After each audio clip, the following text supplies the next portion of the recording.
Hi, magandang araw. Ako nga pala si Shane Rumal at may babahagi ako sa inyong maikling kwento at tiyak may kapupulutan ito ng aral para sa inyo. Ano pang hinihintay niyo? Umpisahan na natin. Ang lihim na aral ni Lolo. Ako si Shane, isang estudyante sa ikasampung baitang, ay nakatanim ang malalim na lungkot sa kanyang puso na biglang namatay ang kanyang lolo. Ito ay isang masalimuot na pangyayari na nagbibigay daan sa kanyang paglalakbay ng lungkot at pagpapahalaga sa buhay.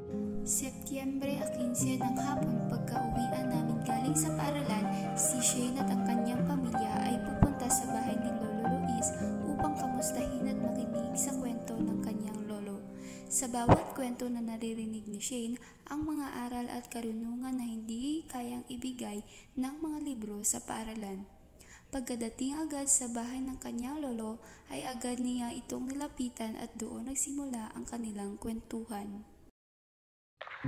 Tay, huwag po kayong mag-alala. Magtatapos po ako ng pag-aaral. Ang sabi ni Shane sa kanyang tatay.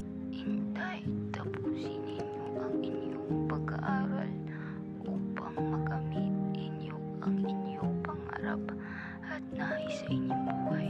Ang sabi ni Lolo Luis kay Shane. Opo, Tay, magtatapos po ako ng pag-aaral. Pangako ko po yan sa inyo.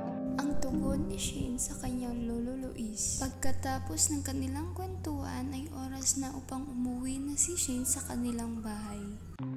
Tay, paalam na po. Kami na po'y aalis. Sa susunod na lang po ang kwentuhan natin. Paalam! Ngumiti na lang si Lolo Luis. Ngunit pagsapit ng Oktubre 28, 2023, isang malupit na unos ang dumating sa kanilang pamilya. Ang masiglang tao at mukhang walang katapusang kwentuhan ni Lolo Luis ay napalitan ng tahimik na kaharian ng lungkot. Tay, dahil kong tatandaan na lahat ng payo at aral na iniwan mo sa akin. Ang sabi ni Shane sa kanyang Lolo Luis.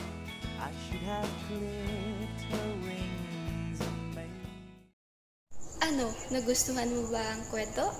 Ang kwento ni Shane ay naglalaman ng aral na ang mga mahal natin na pumanaw ay patuloy na nagbibigay inspirasyon sa ating paglalakbay.